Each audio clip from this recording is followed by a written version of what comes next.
नमस्कार और स्वागत है आप सभी का आज की इस मुलाकात में। आज का दिन बहुत खास है क्योंकि आज हम बात करने जा रहे हैं मनसा वाचा कर्मणा, एक कर्मयोगी की कहानी किताब के बारे में। और आज का दिन और भी खास बन जाता है क्योंकि आज हमारे साथ मौजूद है श्री मुकेश प्रताप सिंह जी, जो इस पुस्तक के लेखक हैं और जिनसे आज हम इस यात्रा के बारे में और भी गहराई में जानेंगे। और हमारे साथ मौजूद है एक ऐसे व्यक्तित्व जिनकी जीवन, कर्मों और मूल्यों पे ये किताब जन्मी और जिनके लिए श्री मुकेश प्रताप सिंह जी कहते हैं कि सर वो पारस है जिनके छूने मात्र से लोहा भी सोने में बदल जाता है। हमारे आदरणीय टीसी सर जी। सर, जब मैंने यह किताब पढ़ी तो लगा कि जैसे मैं खुद टीसी सर से बात कर रही हूँ। इतनी जीवंत भाषा, इतनी गहराई, मानो हर घटना मेरी आंखों के सामने घटित हो रही हो। तो आइए आज इस जर्नी के बारे में मैं आपसे और गहराई में समझना चाहूँगी, जानना चाहूँगी।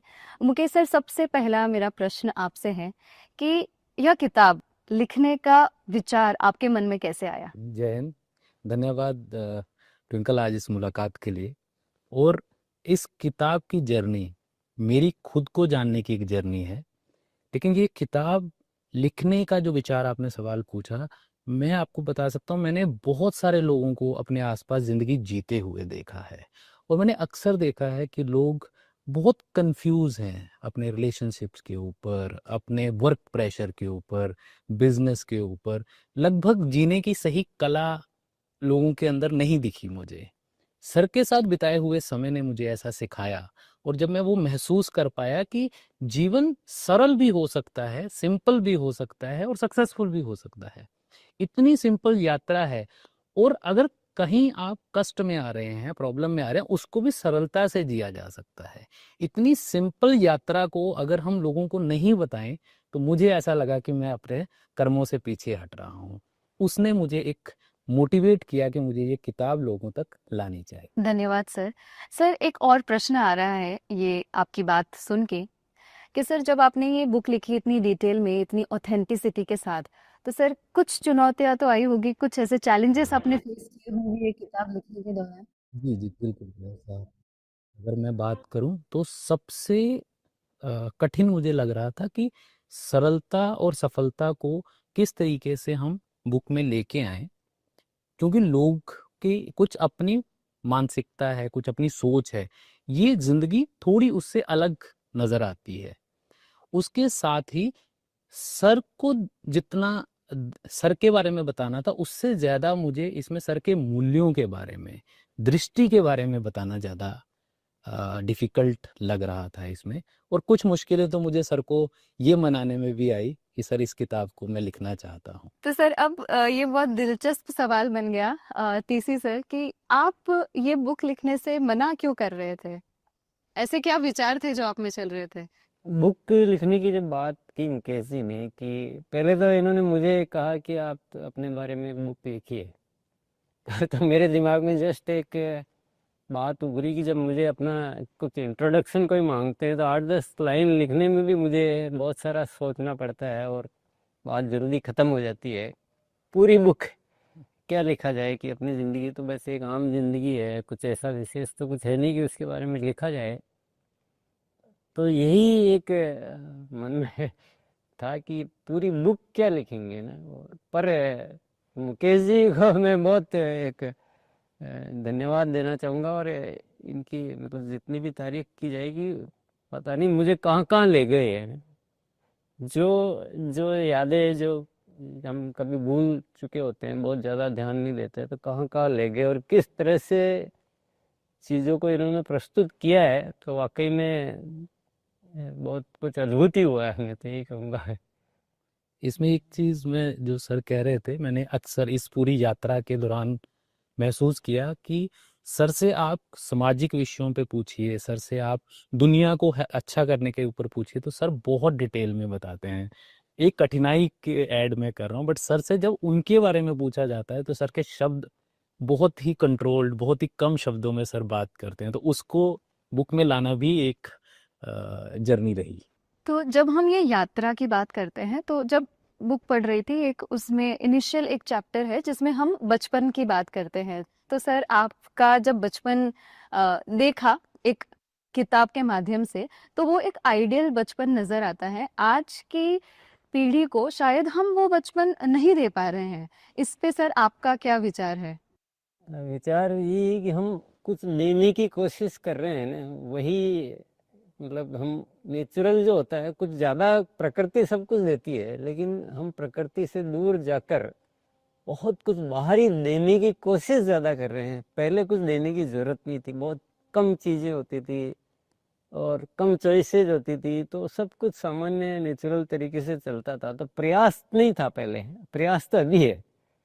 तो ये कुछ मतलब एक तरह से उल्टी बात हो गई कि क्या किया, कुछ नहीं किया, वो सही था।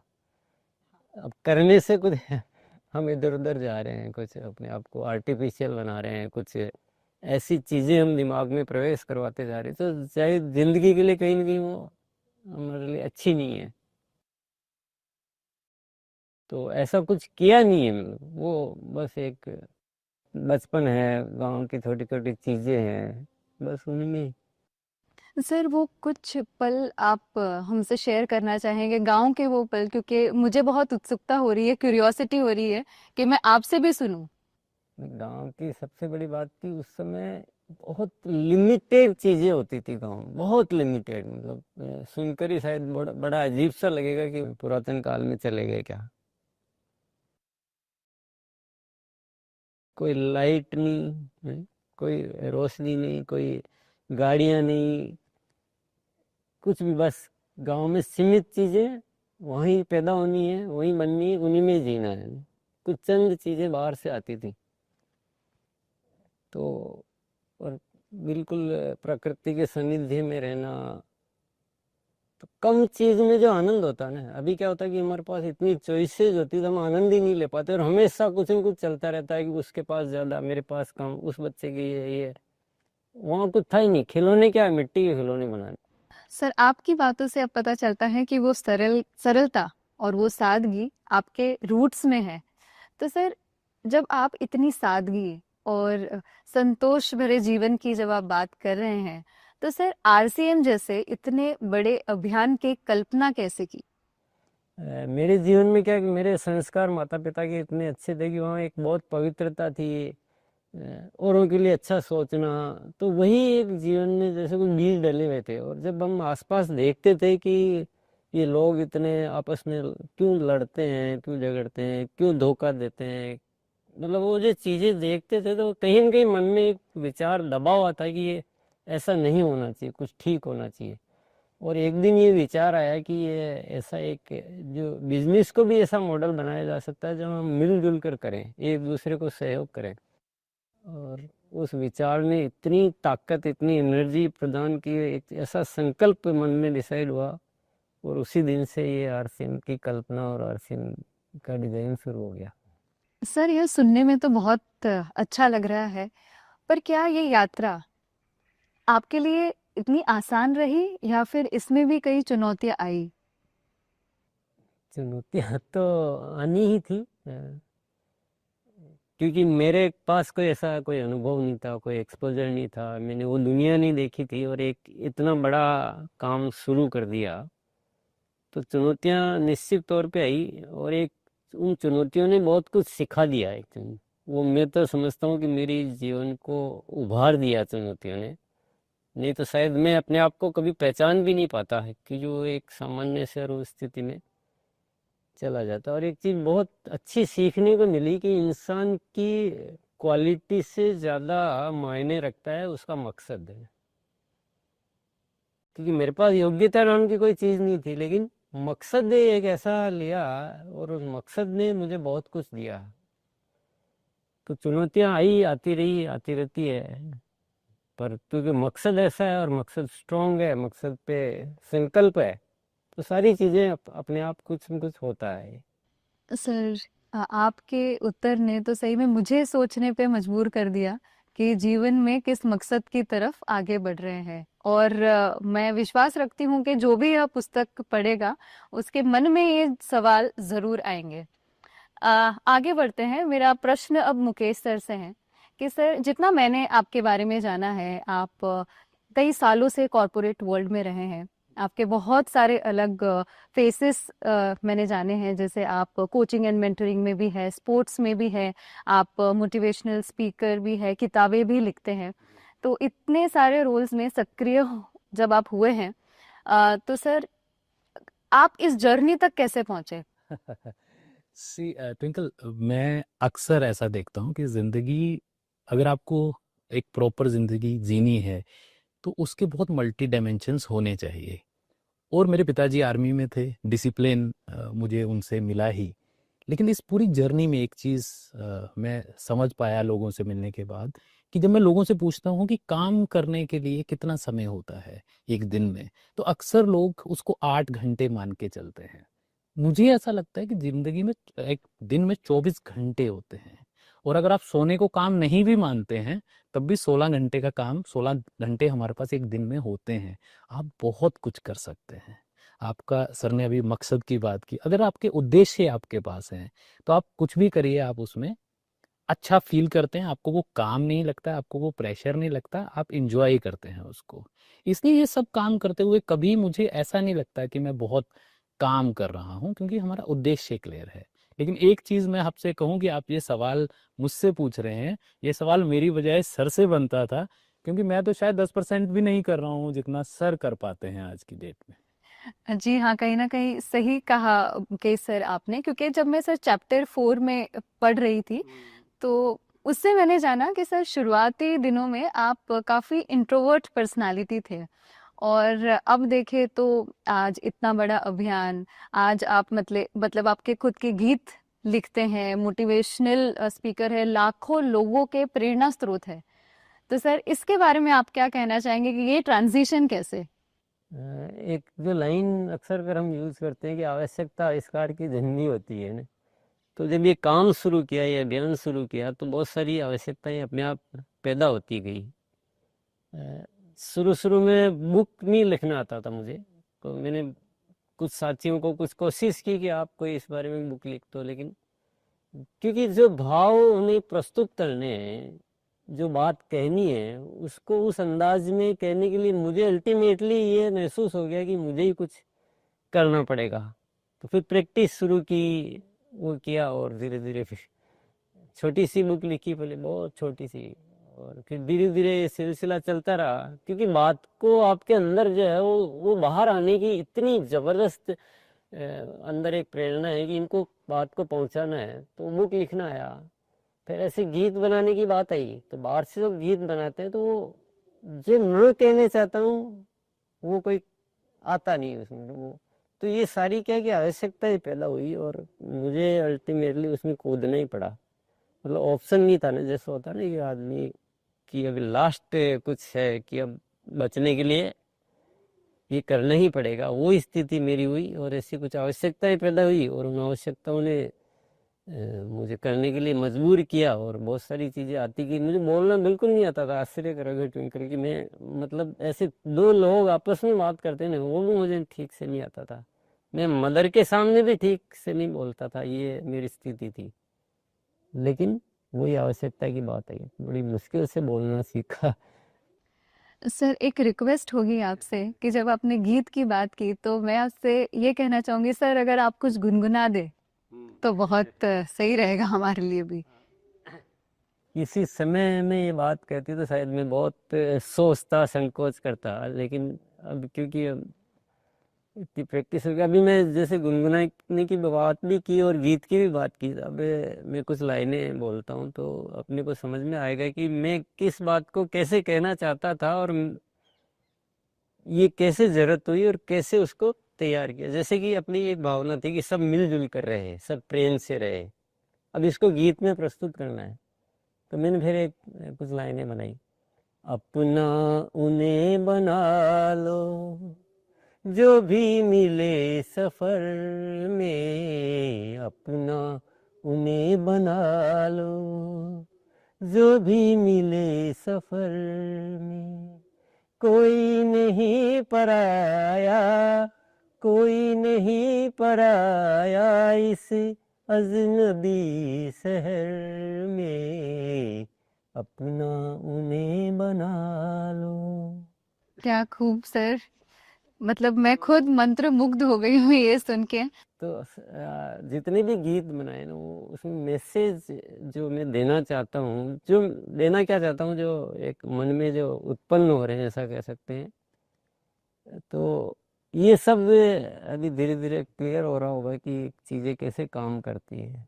सर इसी बात से सबसे पहले तो मैं परमात्मा को शुक्रिया करना चाहूंगी कि वो सब आवश्यकताओं ने हिंदुस्तान को एक ऐसा व्यक्तित्व दिया कि जिसकी शायद कोई तुलना नहीं है। नहीं, व्यक्तित्व में कुछ भी नहीं है।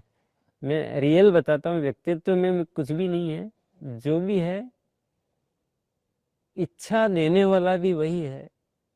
हमें केवल उसकी बात को स्वीकार करना है और उसके साथ जुड़े रहना पवित्रता से। सब कुछ वही करता है, हम कुछ भी नहीं कर सकते।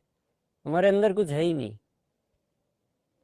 अगर मेरे विचारों में कोई दोष है तो मेरी कृत्यों में पवित्रता आ ही नहीं सकती है। तो मैं अगर ये सोचता हूँ कि मैं बातें ऐसी करूँ ताकि मेरा कुछ स्वार्थ सिद्ध हो जाए, तो मेरे कृत्यों में पवित्रता नहीं आएगी, मेरे भावों में पवित्रता नहीं आएगी, मेरे वचनों में पवित्रता नहीं आएगी। तो व्यक्तित्व का कोई बहुत बड़ा मैटर नहीं है इसमें। मैटर सिर्फ शुद्धता का है, पवित्रता का है। सच्चे दिल से चाहो तो ऊपर वाला सब कुछ सहयोग करता है। वो एक फिल्म का डायलॉग नहीं है कि किसी चीज को शिद्दत से चाहो तो पूरी कायनात उसको पूरा करने में मदद करती है। ये जिंदगी का सबसे फेवरेट डायलॉग मैं कह सकता हूँ। सर अब समझ आ रहा है कि आपके विचारों से ये किताब मनसा वाचा कर्मणा ये कैसे जन्मी होगी। तो सर इसी से एक प्रश्न मतलब मेरे दिमाग में आ रहा है मुकेश सर के लिए कि सर यह किताब को पढ़ने का सही तरीका क्या है। सी, अगर आपको इस किताब को पूरे तरीके से जानना है तो पहला तरीका तो ये है कि किताब को पूरा पढ़िए और अच्छे से आप इसको, अगर इसका भाग 1 आपने पढ़ लिया, भाग 2 और 3 को आप रैंडम भी पढ़ सकते हैं। आपको जरूरी नहीं है कि आपको चैप्टर बाई चैप्टर जाना है। आपने एक बार किताब पढ़ ली तो आप बदलाव की चाबी को, जो हर चैप्टर के एंड में हमने एक शॉट दिया है, उसको आप एक बार देख सकते हैं रोज, ताकि आपको एक डेली मोटिवेशनल जो एक होता है ना, रोज की एनर्जी मिलेगी, वो उससे आपको मिलेगी। लेकिन आपको अब उतना भी समय नहीं मिल रहा है और आपको लग रहा है अगर इस किताब में से मुझे कुछ ऐसा है जो मैं मिस ना करूं, तो एक चैप्टर है बदलाव, जो है उसकी शुरुआत स्वयं से होती है। अगर आपने वो चैप्टर लगभग पेज नंबर 181 से 190 के बीच पढ़ लिया, तो वैसे तो उसके बाद ये बुक आप खुद ही उस तरीके के व्यक्ति हो जाएंगे कि आपके अंदर इतने बदलाव आ जाएंगे कि आप एक बेहतर व्यक्ति बनने की जर्नी पे होंगे। और जो इस बुक में वो चैप्टर आपको हेल्प करेगा वो ये है कि सफलता उतनी भी मुश्किल नहीं है जितनी हम लोग मान के चलते हैं। तो मैं रेकमेंड करूंगा कि आप पूरी बुक को अगर ना भी पढ़ पा रहे हो तो चैप्टर 181 से 190 मिस ना करें। मुकेश जी ने जो अभी बात कही कि सफलता उतनी भी मुश्किल नहीं है, तो ये बात मुझे भी बड़ी अच्छी लगती है। और मुझे वो प्रैक्टिकली अनुभव भी होता है कि सरल रहेंगे, नेचुरल रहेंगे, सामान्य जीवन जिएंगे तो सफलता तो वैसे ही मिल जाएगी। कि इतनी बड़ी दुनिया में 4 पैसे कमाना कोई बहुत बड़ी बात नहीं है। लेकिन हम मुश्किलात क्या पैदा करते हैं, हम कुछ भी काम कर रहे हैं तो रिश्ते बिगाड़ लेंगे, लोगों से दूर हो जाएंगे, परिवार से प्रेम नहीं रखेंगे। तो कुछ न कुछ ऐसा अतिरिक्त किया जा रहा है जो हमारे काम को बढ़ा रहा है। अभी एक किसान है, वो ईमानदारी से खेती करे, पशुओं का ध्यान रखे, प्रेम करे धरती से, अपने आप सफल है। धन्यवाद सर, आपने इतनी गहरी बात कह दी और इतनी सरलता से और इतनी डाउन टू अर्थ पर्सनालिटी से आज मैं बात कर रही हूँ। ये तो मतलब आज मुझे ऐसा लग रहा है कि जो मैंने किताब पढ़ी और आज जब मैं टीसी सर से बात कर रही हूँ तो दोनों बहुत सिमिलर सी चीजें हैं। मतलब सारी आपकी ये क्वालिटी जो बुक में लिखी है शायद उसको ही और गहराई से मैं आज जान पा रही हूँ। तो सर इसी से एक प्रश्न और मेरे दिमाग में मुकेश सर के लिए आ रहा है कि सर जब आपने ये किताब लिखी तो इसको आपने जब ये नाम दिया मनसा वाचा कर्मणा, एक कर्मयोगी की कहानी, ये नाम कैसे आपके मन में आया कि यही नाम क्यों। जी जी, इसकी एक स्टोरी है बड़ी इंटरेस्टिंग कि पहले जब सर से मुझे इजाज़त मिली कि मैं इस जर्नी को शुरू करूं। उस जर्नी में पहले लिखते हुए मैंने इस बुक को लिखने का जो मेरा पर्पस था, मेरे से मैंने आपको डिफाइन किया कि मैं ये चाहता था कि कोई ये किताब पढ़े तो सर के मूल्यों के साथ, सर के सोच के साथ मिल सके। तो इस बुक का पहला नाम जो मैंने रखा था वो था बने कैसे सर जैसे। ये मेरा इस बुक का पहला टाइटल था। लेकिन जैसे जैसे मैं इस बुक को लिखता गया, और होता है कि एज ए राइटर आपको ये बुक लिखनी भी है, बार बार पढ़नी है, इतनी डिटेल करने के बाद, और थोड़ा सा स्पिरिचुअल एंगल है लाइफ में, सुबह मेडिटेशन कर पाता हूँ, तो उसमें बैठा था। और इस बुक, क्योंकि उस टाइम आप इस बुक में लगे हुए थे, तो आपके विचार सब मन में आते हैं। मुझे ऐसा आवाज आई कि इस बुक का नाम, और अगर आप उस बुक को पूरा पढ़ते हैं तो आप ये समझ पाते हैं कि सर जो बोलते हैं, सर के मन में भी वही है, कर्मों में भी वही है। सर पूरे एज इट इज, तो हम बोलते हैं ना मनसा वाचा कर्मणा, मन में भी वही, वचनों में भी वही, और कर्मों में भी वही, वो बुक भी बताती है। और उस बुक को अगर आप समराइज पूरी बुक को करेंगे तो आपको ये आंसर, आप इस बुक का इसके अलावा कोई और नाम सोच पाए पढ़ने के बाद, तो आप मुझे जरूर बताइएगा। ट्विंकल, मैं एक सवाल आपसे पूछूं? हाँ जी सर। हम मन में अलग रखें, वचन में अलग रखें, कर्म में अलग रखें, वो ज्यादा कठिन तरीका है जीने का, या हम सब एक रखें तो ये ज्यादा कठिन है? तो हम सब एक रखे तो ज्यादा सरल होगा हमारे लिए। हाँ जी। टीसी सर, अब आपसे एक प्रश्न मैं पूछना चाहूंगी कि सर, क्या आपने ये बुक पढ़ी और आपका ही जीवन किसी और की दृष्टि से देखने का अनुभव कैसा रहा? बुक पढ़ी, जरूर पढ़ी। और पढ़ने के बाद जो सबसे ज़्यादा जो मुझे रियलाइज़ हुआ कि अभी मेरे को बहुत सारी जिम्मेदारियां निभानी है, क्योंकि मेरे इस बारे में जो लोग अगर कुछ देख रहे हैं और कुछ सोच रहे हैं, तो मुझे वो करना भी तो है, वो साबित भी तो करना है। और सबसे बड़ा फ़ायदा ये हुआ कि बुक पढ़ने के बाद मेरे एक्शंस और बढ़ गए, मेरे अंदर एक एनर्जी आ गई, काम करने की इच्छा शक्ति और बढ़ गई। और अब भी पूरा ठान लिया है कि कुछ और वाकई में जो जो एक्सपेक्टेशंस है, या जो मुझे जैसा माना जाता है, देखा जा रहा है, तो कुछ और बड़ा करना पड़ेगा, कुछ अच्छा करना पड़ेगा। तो ये बुक मुकेश जी ने जिस तरह से लिखी है और जिस तरह से इस बात को प्रस्तुत किया, मेरे लिए ये वरदान बन गई बुक।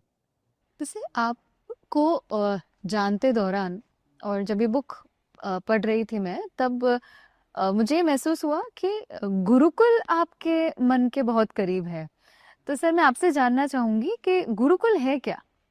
गुरुकुल एक ऐसा शिक्षा का अभ्यास बोल सकते हैं अपन की। जैसे हम पढ़ते थे, बचपन में पढ़ा, तो मुझे याद है कि हम चीज़ें याद करने के लिए लगातार पढ़ते थे। तो अभी तक गुरुकुल से पहले जो हमारा शिक्षा का सिस्टम था कि हम टाइम बीइंग कोई बात करना है, कि एक बार बात करी और हम निकल गए, सुनने वाले भी निकल गए, हम भी निकल गए, तो वो इम्प्लीमेंटेशन नहीं हो पाता था, तो अभ्यास नहीं हो पाता था। या फिर वो जो बातें ठीक से पहुंचनी थी, उसका मेरे पास कोई माध्यम भी नहीं था इतना मजबूत। तो ये एक संयोग वैसे चालू हुई एक दिन, ऐसे ही हम कुछ मित्रों ने मिलके, वो योग दिवस था, तो 21 दिन योग करेंगे ऐसा करके चालू हुआ। फिर आदतों का बदलने का अभ्यास, क्योंकि आदतें बदलने के लिए निरंतर हम इकट्ठे होकर रोज अभ्यास करेंगे। आदतों को बदलने का अभ्यास हुआ, फिर माइंड प्रोग्रामिंग इसका नाम रखा गया, और फिर बाद में इसको गुरुकुल के रूप में परिवर्तित किया गया, और पूरा आरसीएम के साथ ये सब चीज़ें ऑटोमेटिक होती गई, ज़्यादा कुछ ऐसा प्लान्ड वे में नहीं हुआ, लेकिन ये ऑटोमेटिक होती गई। और आज गुरुकुल जो है एक मुख्य आरसीएम का एक आधार स्तंभ बन गया है, जहाँ से हम नए भारत के निर्माण की परिकल्पना को साकार करने का एक माध्यम बन चुका है। ये सब ऊपर वाले की प्लानिंग है, तो अपना तो बस जो इशारा करता करते रहो। तो सर, आरसीएम और गुरुकुल जैसे आपके जीवन के एक भाग बन चुके हैं, तो सर ये आपके लिए क्या मायने रखते हैं? सबसे पहले तो मैं ये स्पष्ट करना चाहता हूँ कि ये जीवन के भाग नहीं है, यही जीवन है। मेरे जीवन में आरसीएम के अलावा कुछ है ही नहीं, सब कुछ यही है, क्योंकि इसमें ही सब कुछ है। अब ऐसे भी कह सकते हैं कि आरसीएम में ही सब कुछ है और मेरा जीवन ही आरसीएम है। इसके अलावा कोई इच्छाएं है ही नहीं जीवन में, क्योंकि कुछ क्या बचा अभी, सब कुछ तो इसमें है ना। इसमें परमात्मा से मिलन तक हो रहा है, अस्तित्व के साथ हम जुड़ पा रहे हैं, और जो कुछ करने लायक कुछ भी नहीं था उस इंसान को ऊपर वाले ने कुछ भी मान लो करने लायक बनाया है, तो सब कुछ यहाँ है। सो ट्विंकल, जैसे अभी सर बता रहे थे, मैं आपको कुछ घटनाएं हैं जो मैंने देखी और उन्होंने मुझे प्रेरित भी किया और बहुत ज़्यादा मुझे सोचने पे भी लेके आए। सर सरलता से कहते हैं कि मैं कुछ नहीं हूँ, जब मैंने कुछ नहीं किया सब परमात्मा का किया है। वो मैं ज़रूर मानता हूँ कि सर एक्शन तो ले ही रहे थे, क्योंकि एक्शंस ने ही कन्वर्ट किया है सब कुछ। लेकिन जो मैं बताना चाह रहा हूँ यहाँ, वो ज़रा ज़रूरी ये है कि जब मैं लोगों को आरसीएम वर्ल्ड में देखता हूँ, मैं आरसीएम में अभी पूरी रूपांतरण यात्रा चल रही है और मैंने जगह जगह लोगों को देखा है, लेकिन मैं एग्जाम्पल आपको भी आरसीएम वर्ल्ड का दे रहा हूँ। मैंने लोगों को वहाँ की मिट्टी घर ले जाते देखा है, मैंने लोगों को उस मिट्टी को नमस्कार करते देखा है, और वो एनर्जी आप लोगों में महसूस कर सकते हैं जो लोग आरसीएम वर्ल्ड में खड़े होते हैं, जब वो आते हैं और जब वो जाते हैं। उसको अगर आपको ऑब्जर्व करना है तो आपको उस आरसीएम वर्ल्ड में थोड़ा समय अगर आप बिताते हैं तो आपको समझ में आएगा कि सर जो कह रहे हैं उसका मीनिंग और जो मैं समझ पाया अभी तक उस जर्नी में उसका मीनिंग, इसमें बहुत गहराई है। शायद वो बिना उस धरती पे पांव रखे समझ में नहीं आएगी। ये मेरा एक चीज थी जो मैं सर ने तो ऑब्जर्व की ही होगी, बट मैंने पिछले 3-4 साल में ये देखा है। और आई थिंक एवरीवन एक बार आपको यहाँ पर आके उस एनर्जी को फील जरूर करना चाहिए। जिंदगी में वस्तु में नहीं है, मिट्टी में नहीं है कुछ भी। मिट्टी तो सबके लिए मिट्टी है, विश्वास में है जो भी है, श्रद्धा में है। अगर श्रद्धा और विश्वास है तो वही मिट्टी अमृत बन जाएगी, वो जीवन में बहुत बड़ा परिवर्तन लेकर आएगी। तो ये श्रद्धा विश्वास बहुत बड़ी चीज है जिंदगी की, आस्था जिसको हम कहते हैं, यही सब कुछ है जीवन में। सर, सौभाग्य है मेरा कि आज मैं इस अभियान के बारे में इतनी गहराई से जान पा रही हूँ। और जब आप ऐसे जीवन और अभियान और ये सब की बात कर रहे थे तो सडनली एक चीज मेरे दिमाग में आई कि मुकेश सर, आपने बुक में भी काफी चैप्टर्स में मेंशन किया है कि आप बहुत सारे लोगों से मिले, सर के फ्रेंड्स, फैमिली और भी बहुत कुछ। तो सर की ऐसी क्या बातें थी जो सब में कॉमन उभर कर आई है? जी जी। तो अभी आपने सर से चर्चा करते हुए एक चीज आपको ये तो समझ में आई होगी कि सर अपने बारे में कम बात करते हुए सब कुछ तो परमात्मा को समर्पित कर देते हैं कि उन्होंने किया है। लेकिन सर को जानने का फिर एक और जो तरीका मेरे दिमाग में उस टाइम पे आया वो था कि जिन लोगों ने सर के साथ समय बिताया है, जिन लोगों ने ये जर्नी में सर को देखा है, मैं उनसे चर्चा कर पाऊँ। तो बहुत सारी चर्चाएं हुई, उसका एक अलग मैं बहुत इंजॉय किया उसको, जितना डिटेलिंग में इतना अच्छे से लोगों ने बताया। कॉमन ऐसे अलग अलग ट्रेड्स तो थे, बट कुछ कॉमन जो चीज़ें सर की क्वालिटीज सब ने बात की। पहली आपने ऑलरेडी नोटिस की है, वो सादगी है, और वो आई थिंक एवरीबडी नोज कि सर कितने सरल रहते हैं। सर की एक और चीज़ जो हर व्यक्ति ने हाईलाइट की वो थी, एक बार सर ने जो कमिटमेंट कर दी, if sir has agreed to something, sir ने कुछ सोच लिया तो वो होना है, वो नहीं होने का कोई रास्ता नहीं है। सर उसको, आप साथ हैं, आप साथ नहीं हैं, सर उस रास्ते पे चल पड़ते हैं और वो चीजें करके ही नेक्स्ट स्टेप पे जाते हैं। फिर यहाँ वही बात आ जाती है कि चीजें अपने आप ही होती है, हम विमुख हो जाते हैं अनावश्यक रूप से, या हमारा मन विचलित हो जाता है। अन्यथा रास्ते जो हम जिस रास्ते पे बढ़ना शुरू करते हैं वो कितना भी ऊंचा हो, अगर हम चलते जा रहे तो ऊपर पहुंचेंगे ही पहुंचेंगे। तो आप अनावश्यक, मुझे ऐसा कोई श्रेय देने की कोई आवश्यकता नहीं, ये प्रकृति का नियम है कि आप चलोगे तो पहुंचोगे। आप बीच में उतर गए, अभी बॉम्बे की ट्रेन में बैठे और रतलाम उतर गए तो बॉम्बे थोड़ी पहुंचोगे। तो ये एक सिंपल प्रकृति का नियम है, इसमें कोई। जी जी सर, वो आपकी मोडेस्टी है। आपको हम ये नहीं कह रहे कि वो रास्ता तो है ही है, लेकिन अभी कई बार क्या होता है, हम शायद हम इसको कॉर्पोरेट में बोलने को बदल देते हैं कहीं ना कहीं थक जाते हैं कि क्या पता होगा कि नहीं होगा, कुछ और चीजें आ जाती है तो निर्णय बदल देते हैं।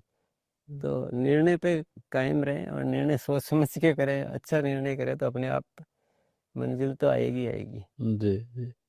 और एक बहुत कॉमन निकल के आया कि सर के कैलकुलेशंस, और जो होता है कि एक रेजर शार्प अप्रोच की, सर बिना पेपर पेन के भी हैव अ पूरा कैलकुलेशन, एक विजन शायद हम बोल सकते हैं कि विजनरी होने के कारण उसका पूरा कैलकुलेशन बैकवर्ड, और उसकी जो स्पीड है इन सबको जितना क्विकली करते हैं वो शायद लोगों को भी अचंभित कर रहा है। ये मैंने बहुत सारे लोगों के साथ महसूस किया। धन्यवाद मुकेश सर। और इसी से मुझे एक चीज आ रही है कि अभी आपने बीच में उल्लेख किया रूपांतरण यात्रा का, और किताब में सर कहीं ना कहीं मेंशन किया है आत्म रूपांतरण के बारे में। तो सर ये दोनों चीजें कैसे एक दूसरे से जुड़ी हुई है? रूपांतरण का मुख्य ये जो मकसद है ना रूपांतरण यात्रा का, वो यही है कि हमारा जो भी परिवार है, आरसीएम परिवार, वो भीतर से रूपांतरित हो जाए, पवित्र हो जाए। मतलब रूपांतरित में भी सिंपल है कि पवित्र हो जाए, बाकी सब अपने आप हो जाएगा। काम सिर्फ एक ही करना है कि मन, वचन और कर्म को हम एक कर दे और पवित्र भाव से आगे बढ़े, तो सृष्टि सब कुछ देने के लिए उपलब्ध है हमें। यही रूपांतरण यात्रा है।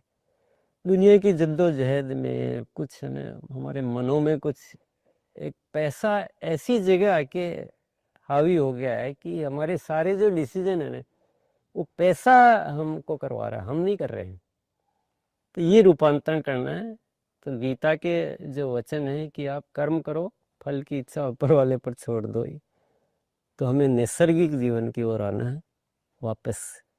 ये रूपांतरण यात्रा का मकसद है। रूपांतरण यात्रा का और कोई मकसद नहीं है, वो आत्म रूपांतरण ही रूपांतरण यात्रा का मकसद है। बहुत ही अच्छा लगा आपसे ये सुन के कि कहीं ना कहीं अब ये जो लाइन है आपकी वो शायद मैं कभी नहीं भूलूंगी कि आत्म रूपांतरण ही सही रूपांतरण है या फिर रूपांतरण यात्रा है।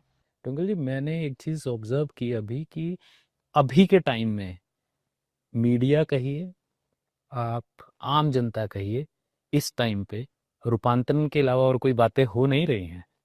जब हम आम जनता में जा रहे हैं और वो बड़ा विजिबल आ रहा है कि रूपांतरण यात्रा ने उतना विजिबल इम्पैक्ट लोगों में लेके आए हैं, और लोग, हर व्यक्ति में वो एनर्जी दिखती है। अगर आप सोशल मीडिया पे भी जाएंगे तो आपको वो दिखेगा कि बहुत सारे लोग रूपांतरित हो भी रहे हैं।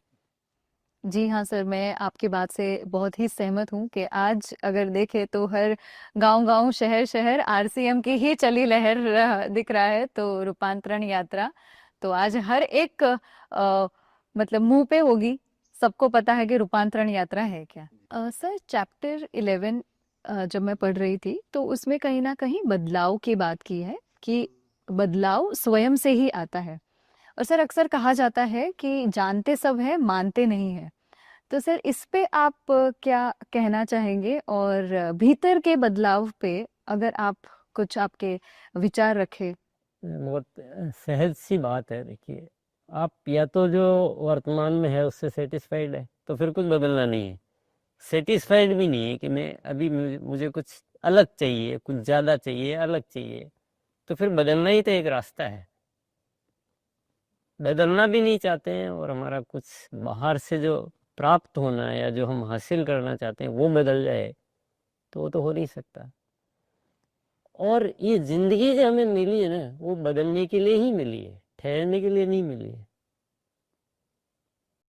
तो बदलना जिंदगी का नियम है, और बदलाव की शुरुआत होती है भीतर से, बाहर से नहीं होती, भीतर से होती है। और दुनिया को बदलना तो पहले खुद को बदलना पड़ेगा। तो सर ये भीतर में बदलाव कैसे लाए? अकेले में बैठ के थोड़ा सा विचारों को थोड़ा सा शुद्ध करो।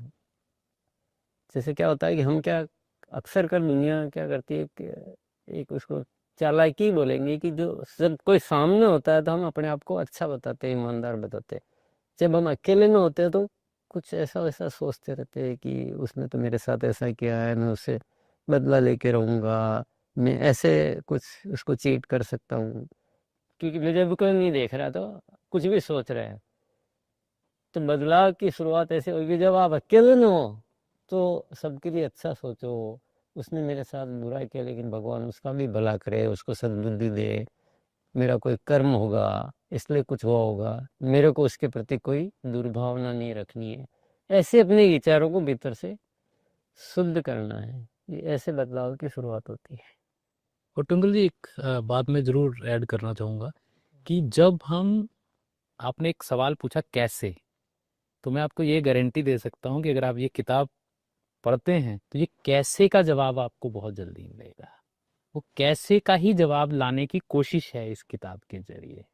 जी हाँ सर, ये बात से मैं बिल्कुल सहमत हूँ और इसी से मुझे चैप्टर 14 की एकदम से मैं उसी चैप्टर के बारे में सोच रही हूँ अभी कि चैप्टर नंबर 14 संदेश जो बदलेगा देश, उसको पढ़ने से मेरा कहीं ना कहीं पर्सपेक्टिव बहुत चेंज हो गया है और उसमें 4 मुख्य चीजों का भी विवरण है। तो सर मैं बदलाव से हुआ ना। हाँ जी सर बदलाव के बिना कुछ नहीं मिलेगा जिंदगी में, ये तय है।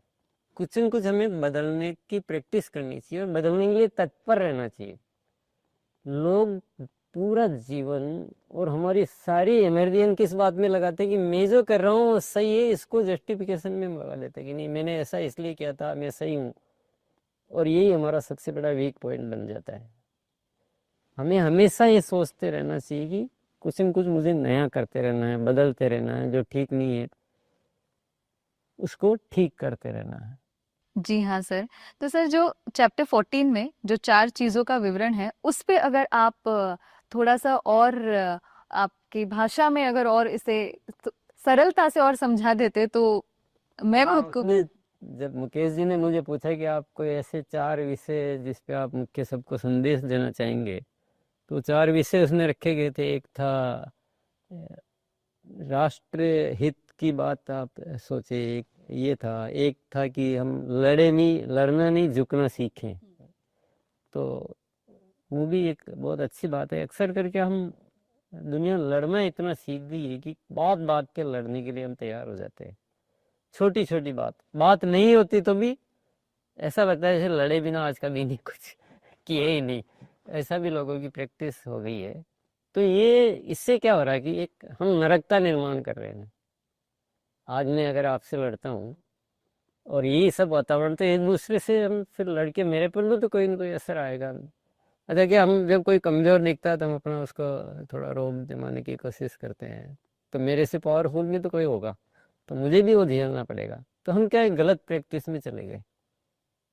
हमको कोई बात नहीं, मैं छोटा, मैं झुक जाता हूँ, मैं माफ़ी मांगता हूँ, मेरे से गलती हुई है, ये ऐसे कुछ शब्द अगर हम जीवन में ले लेते हैं तो मैं गारंटी कहता हूँ कि आपका कुछ भी नहीं जाने वाला है। कोई नुकसान नहीं है कि आपकी गरिमा कम हो जाएगी, कि आपकी वैल्यू कम हो जाएगी, कुछ नहीं होगा।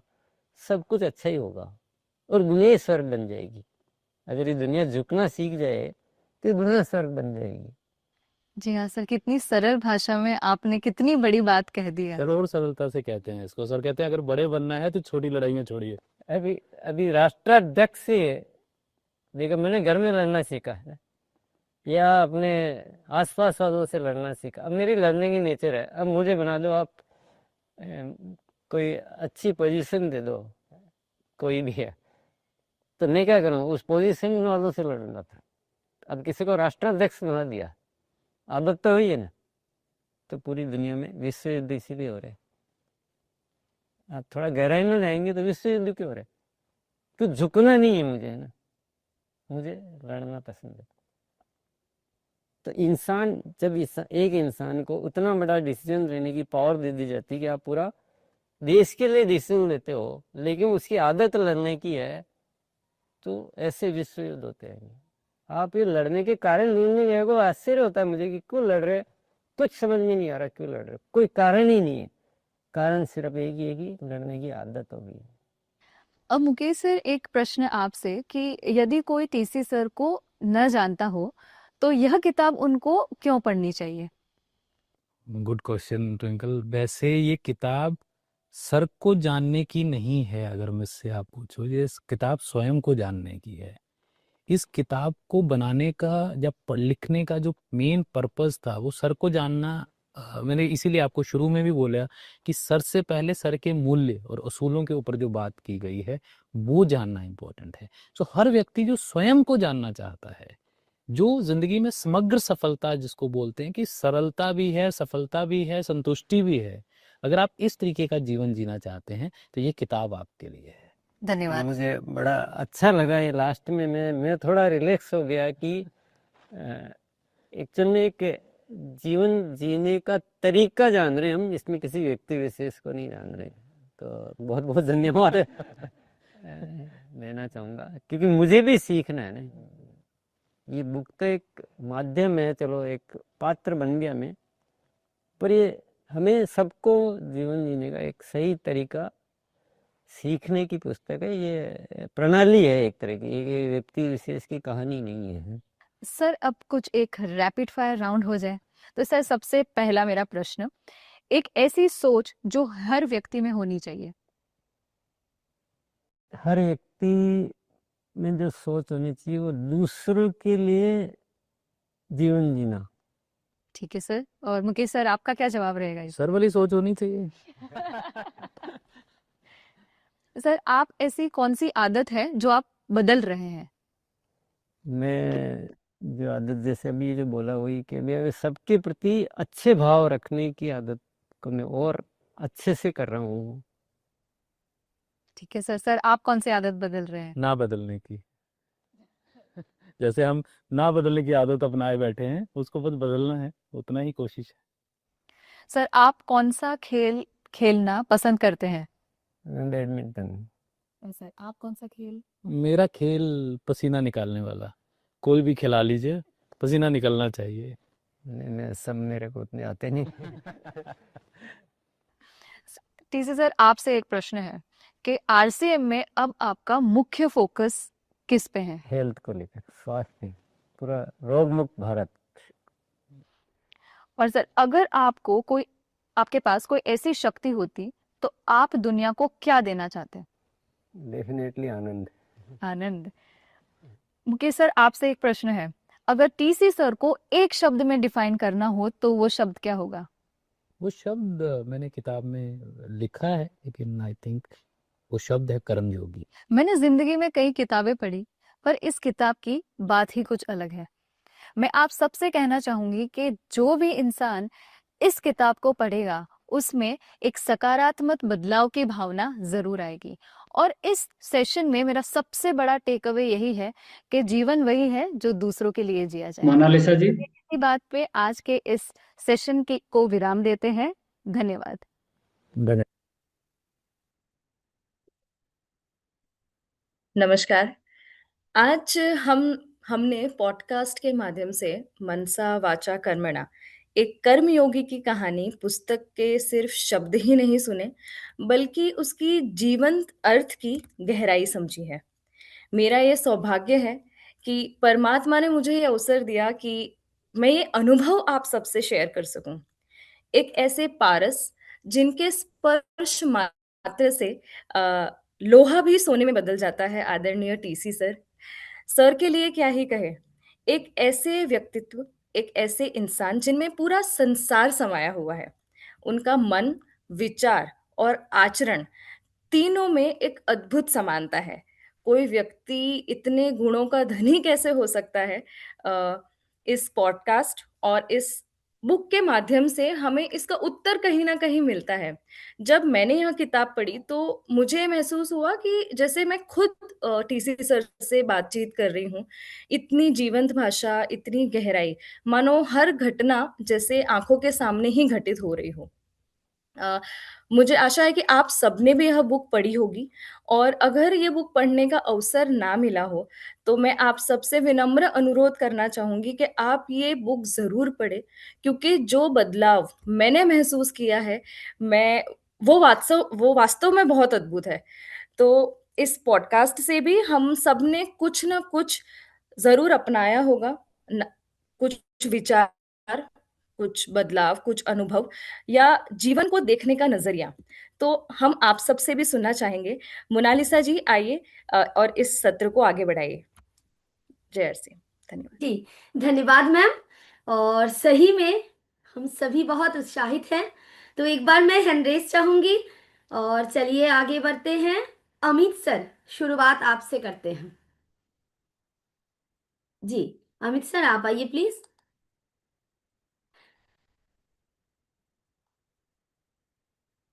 इतना फास्ट फास्ट चल रहे हैं, अनम्यूट का ऑप्शन दिए हैं सर। Yes yes definitely. ये मनसा वाचा कर्मणा जो बुक है, यकीनन जो बात यहाँ कही गई है, मुकेश सर ने जो बुक लिखी है, और जब मैंने इसको पढ़ा तो मुझे यही लग रहा है कि मैं टीसी सर के साथ ही बैठा हुआ हूँ।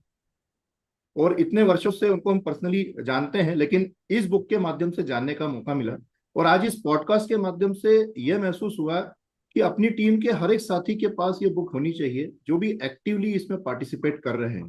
क्योंकि सर के जो संदेश जो बदलेगा देश, ये जो चैप्टर है, ये यकीनन बहुत गजब का है, जो उद्देश्य के साथ इस अभियान को संचालित कर रहे हैं।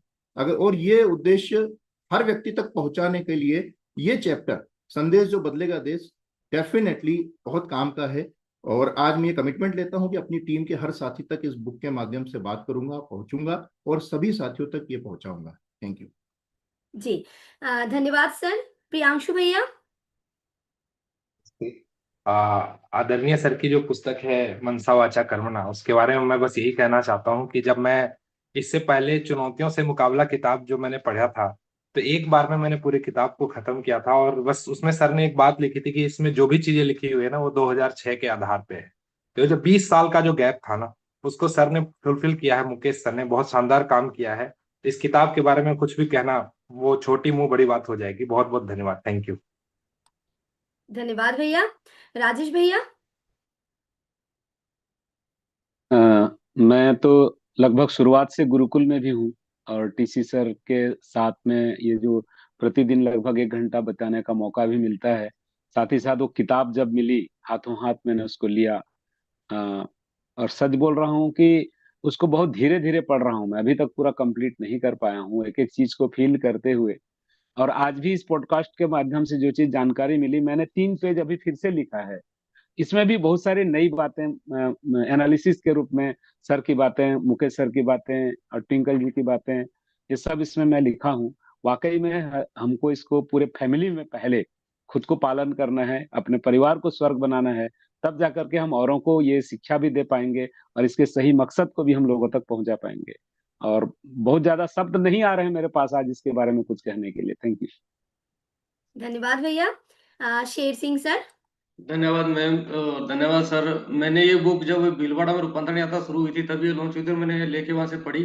सर का एक एपिसोड है ससुराल वाला, जब गुस्सा कितना किसका नुकसान कर देता है, मैंने वो चीज पढ़ी और उसको कंट्रोल करने की मैंने की।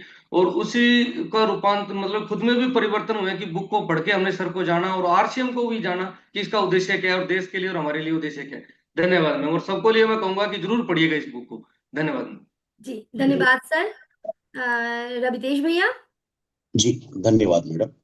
16 सितंबर को जब पहली रूपांतरण यात्रा निकली तो मैं वहां पे था भिलवाड़ा में, और मैं लकी हूं कि जिस दिन पुस्तक ये लॉन्च हुई उसी दिन हमें प्राप्त करने का मौका मिला। इस पुस्तक और आज का ब्रॉडकास्ट हम एक ही चीज अपने जीवन में लाए हैं कि एक सरल व्यक्ति भी जीवन में सफल हो सकता है, ये सच है। और इसके जीते जागते सबूत हमारे परम आदरणीय टीसी सर हैं, जो सबके लिए मैं मुकेश सर को बहुत सारा धन्यवाद करूंगा जिन्होंने ये बुक लिखा है कि हम जीते जी ये जान पाए कि टीसी सर के लाइफ में है क्या। उस पुस्तक को जैसे भी राजेश सर बोले ना, मैं भी पूरा नहीं पढ़ पाया हूँ।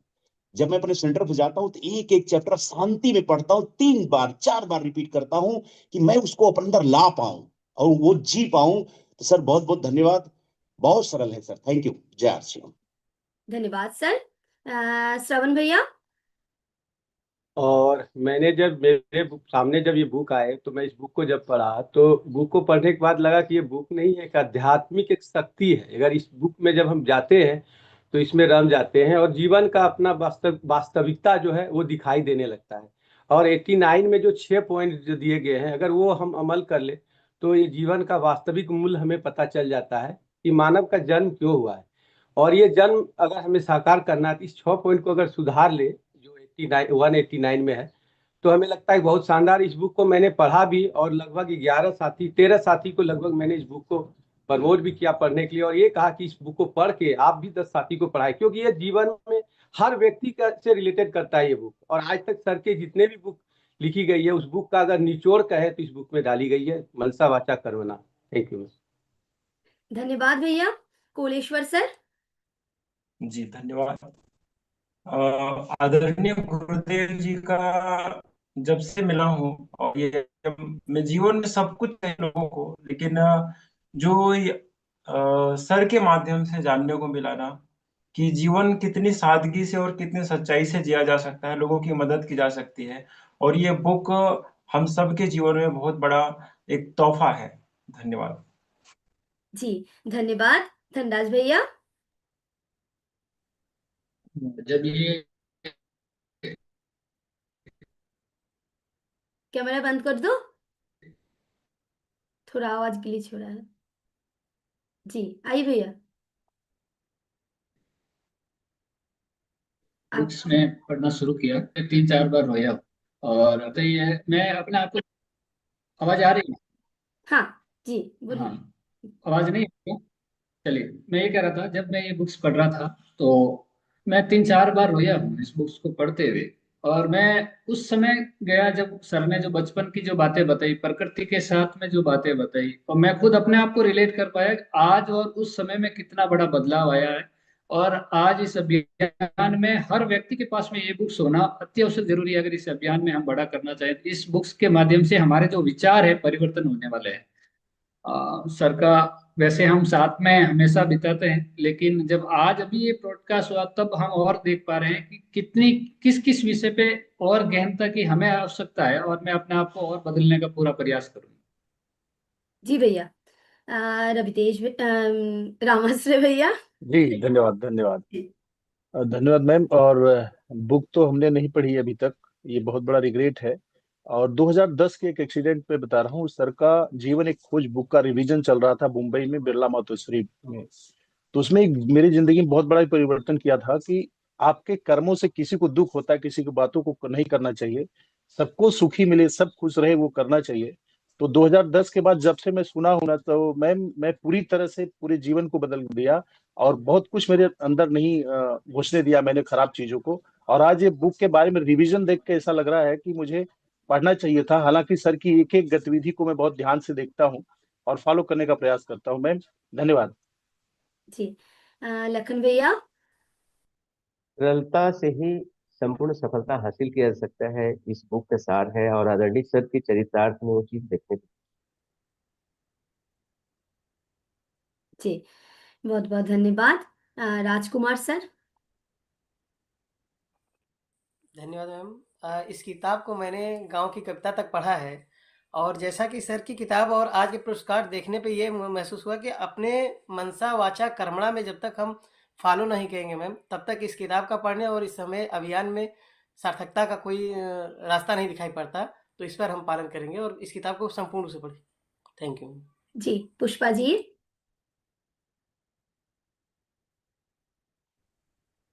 मैम हिंदी तो थोड़ी थोड़ी समझ पाए। मेरे मुकेश सर के पास मेरा विनम्र रिक्वेस्ट है, सर ने बंगाली से भी अनुवाद करके भेजो ये। जी आइए आगे बढ़ते हैं। और मैम आप आइए। रंजन साहू जी नाम से मैम है। सर को मेरा सादर प्रणाम। और आज का ये गुरुकुल में दिसंबर से कंटिन्यू आ रही हूँ, और आज भाव तो बहुत है, लेकिन आज मैं भाव विभोर हो गई हूँ। सर का एक शब्द आज वो बोले कि लोग लड़ते क्यों हैं, ये उनके अंदर विचार आया। मतलब सर की जो सादगी सरलता और मतलब इतने सारी बातें जो बताए, तो मैं बुक तो पढ़ने ही वाली हूँ। और उनके विचारों को जो बदलाव है, सर जो बोल रहे हैं कि बिना बदलाव के आप जीवन में आगे नहीं बढ़ सकते। हम बदलाव तो कर रहे हैं, लेकिन उन बदलावों को मैं जरूर अपने जीवन में करूंगी जो वहां पर पुस्तक पे दिया गया है और जो मैंने आज सुना है। बहुत बहुत धन्यवाद। Monalisa ma'am, over to you. धन्यवाद मैम। आइए विक्रम सर। जी जब मैं भीलवाड़ा से किताब लेके आया तो हमारे घर में दिक्कत होगी कि कौन पहले पढ़ेगा, तो सुनीता बोलती पहले मैं पढ़ूंगी। तो मैंने कहा चलो आप पढ़ो। और जैसे ये पढ़ रही तो ये आंसू आ रहे थे इसकी आंखों में, तो मेरी उत्सुकता बढ़ती जा रही, तो मैंने कहा जल्दी पूरा करो, 3-4 दिन लगे। अद्भुत है, मैं कहता हूँ हर इंसान के पास ये जानी चाहिए। और सर का एक कोटेशन मैंने और अपनाया, वो प्रयास करता हूँ कि सफलता चरित्र से बड़ी नहीं हो सकती। अगर हमारे हम सफल हैं, कुछ भी कर रहे हैं, मैं अचीवर बन गया हूं और मेरा चरित्र सही नहीं है ना, तो जीरो है मैं। और उसको हमें अपनाना चाहिए। और बहुत सारी बातें हैं, हर इंसान तक ये जानी चाहिए प्लीज। और अगर हम उत्सुक नहीं है, अगर हमारे अंदर एक्साइटमेंट नहीं है इसको पढ़ने का या किसी भी चीज़ को, जिसको सर बोल रहे हैं, तो शायद हम अभी बहुत चूक कर रहे हैं। निश्चित रूप से थैंक यू। जी, धन्यवाद। और सही बात है, ये 11 नंबर मतलब 15 नंबर अध्याय है जो जीवन के 11 सूत्र में सर लिखे हैं। मैंने भी वही चैप्टर को शुरुआत में किए हैं। मैंने भी अभी पूरा किताब नहीं पढ़े हैं, कुछ कुछ धीरे धीरे मैं भी चल रही हूँ। और हाल ही में किताब मिला है, इसीलिए शायद मैं ही लेट हूँ इस बार। तो सर, मेरा भी प्रयास है पूरे किताब को कंप्लीट करूँ, और सिर्फ कंप्लीट नहीं करना है, इसको जीवन में उतारना है। और चलिए, आदरणीय दिनेश सर के पास चलते हैं। सर, एक जी, पैराग्राफ प्लीज। ये जो किताब है मनसा वाचा कर्मणा, हम ये कहेंगे ये किताब नहीं, ये आरसीएम का एक ग्रंथ है। और इसका आत्मसात होना चाहिए। हमने जब पहली बुक ये ली तो हमारी धर्मपत्नी सरोज ने कहा पहले मैं पढ़ूंगी। और जैसा कई लोगों ने जिक्र किया, वो 2 बार रोए। उन्होंने एक बार पढ़ ली, हमने कहा अब तुमने पढ़ ली अब हमें दे दो, बोले नहीं मैं एक बार और पढ़ूंगी। और उन्होंने एक लाइन कही, मैंने जीवन में इतनी बुकें पढ़ी लेकिन आज तक मैंने ऐसी बुक नहीं पढ़ी। तो आज हम यहाँ बहुत लोगों का इंटरेस्ट था, आपकी भावनाएं समझते हैं, यहाँ समय की थोड़ी सी मर्यादा रहती है, उसके लिए आप सबसे क्षमा भी मांगते हैं। लेकिन आज ऑर्डर करें और इसको आप ही नहीं मंगाएं, आपकी टीम में बात करें किस किस को चाहिए। और अगर आपने ये बुक अपनी पूरी टीम को दे दी और अगर उस टीम ने इसके ग्रंथ ही कहेंगे, ग्रंथ के आचरणों को पकड़ लिया, तो समझ लो आपके लिए ये अभियान में काम करना इतना आसान हो जाएगा, इतना आसान हो जाएगा। आप जानते हैं अभी बहुत तरह की समस्याएं आती हैं, सर कई बार इशारों में उसकी बात भी करते हैं, उन सब का निराकरण है। तो आज अपने आप में ही ये प्रतिज्ञा करें, यहाँ नहीं भी बताते, यहाँ आपकी भावनाएं व्यक्त करती हैं जब आप एंड्रेस करते हैं। और अभी जो एक बुक हमारी लॉन्च हुई है गैसेस की, ऑनलाइन ऑर्डर कर कर उसको भी अवश्य मंगवाएं, क्योंकि आरसीएम का निचोड़ है। एक दिन भी हमने कहा था कि डायरेक्ट सेलिंग मेथड लगभग 100 साल हो गए होंगे दुनिया में चल रहा है, उसको भी सर ने अपडेट करके उसका निचोड़ लिखा है। उनमें तो बहुत सारी कमियां भी होंगी, हमने तो उस पर ज्यादा गौर नहीं किया, लेकिन उस सब का भी निचोड़ गैसेस में है और उसको अपडेट किया गया है। जैसे पहले हम बोलते थे ना, इस अभियान में शुरू में जब हम आरसीएम में आए थे, ये सदस्य बन गए, फिर डिस्ट्रीब्यूटर, फिर हो गया एसोसिएट बायर, यानी अपग्रेड होता गया। तो ये डायरेक्ट सेलिंग मेथड की अपग्रेड बुक है गैसेस, तो इसको भी मंगाएं। वो बुक है, लेकिन मनसा वाचा कर्मणा तो ग्रंथि कह सकते हैं आरसीएम का, तो बिल्कुल। और हम सबको मंगा के उसका आत्मसात करना है जी। जी, धन्यवाद सर। निरंतर ग्रोथ का रोड मैप किताब का नाम है, तो आप ऑनलाइन मंगा सकते हैं, अपने जो घर तक वो पहुंच जाएगा। चलिए, धन्यवाद सर।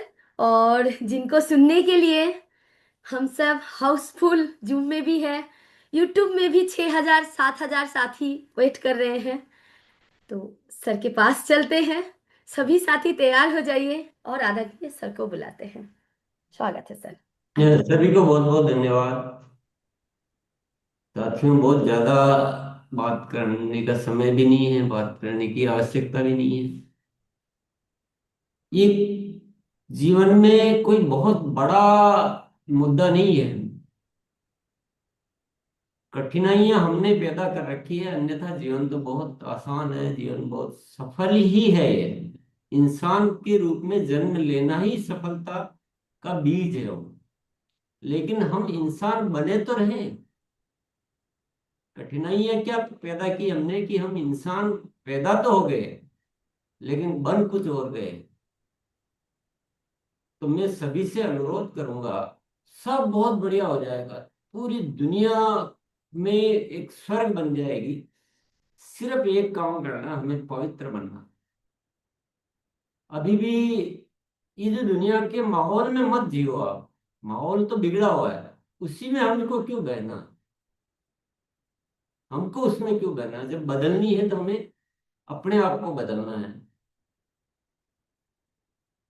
तो कुछ चीजें जो है ना हमारे जीवन से जो ठीक करनी है, बस वो हमें करना, बाकी सब कुछ ऊपर वाला करेगा। पैसे के लिए जीवन नहीं है, इस सत्य को जल्दी से अपना ले, बहुत देर मत लगाए। पैसे के लिए जीवन नहीं है। पैसे के लिए कैसे जीवन हो सकता है, थोड़ा सोचिए। जीवन परमात्मा ने इंसान बना के इसलिए धरती पर भेजा है कि हम पैसा कमाएं। थोड़ा सोचिए ना इस विषय पे, सोचिए, सोच के देखिए। क्या इसलिए भेजा धरती पर कि हम इंसान इंसानों से लड़े? क्या इसलिए भेजा कि हम इंसानों को धोखा दें? तो बस एक छोटा सा निवेदन सभी साथी स्वीकार कर ले, आपको नुकसान नहीं होगा, इस बात की गारंटी मैं ऊपर वाले के विश्वास पर आपको दे सकता हूँ। मैं तो गारंटी देने लायक नहीं हूँ, पर ऊपर वाले का जो एक जो बातचीत कह सकते हैं, जो इशारे जो मिलते हैं, उस आधार पर मैं कह सकता हूँ, आप जो आरसीएम की मूल भावना से जुड़ जाए, आपको नुकसान नहीं होगा।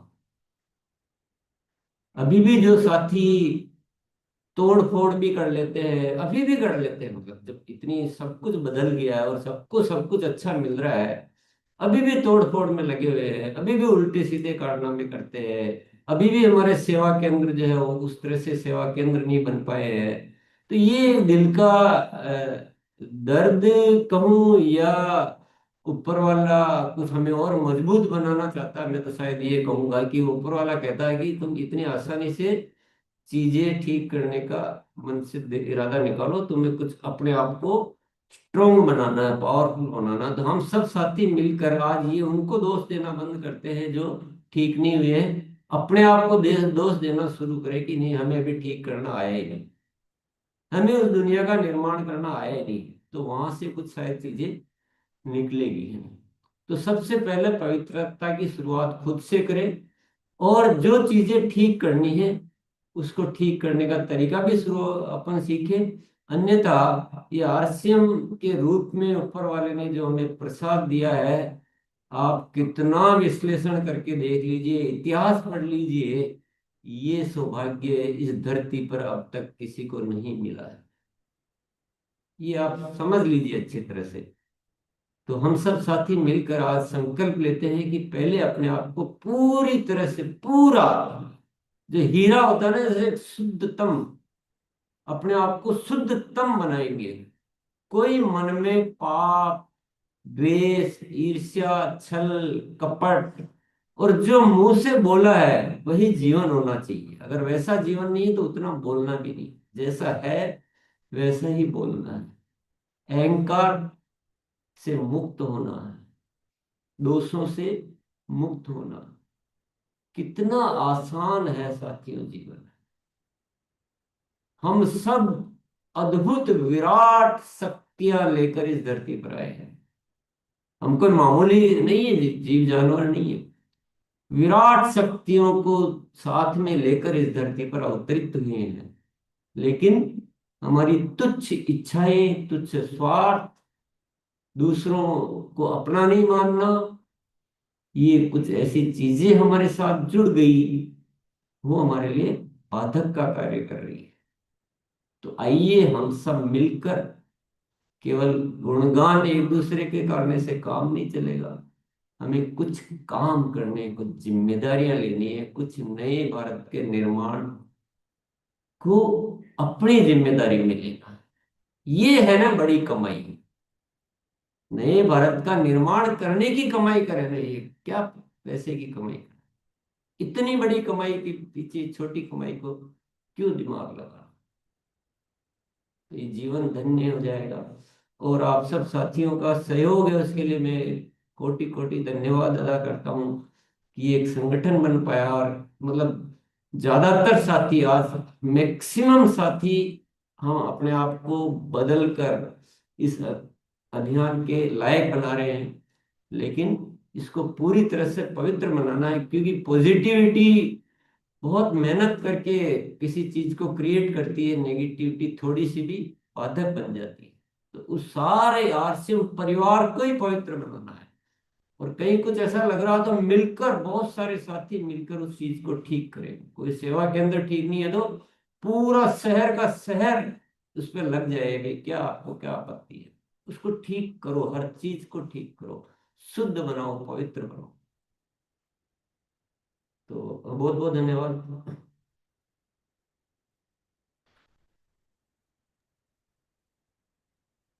धन्यवाद सर।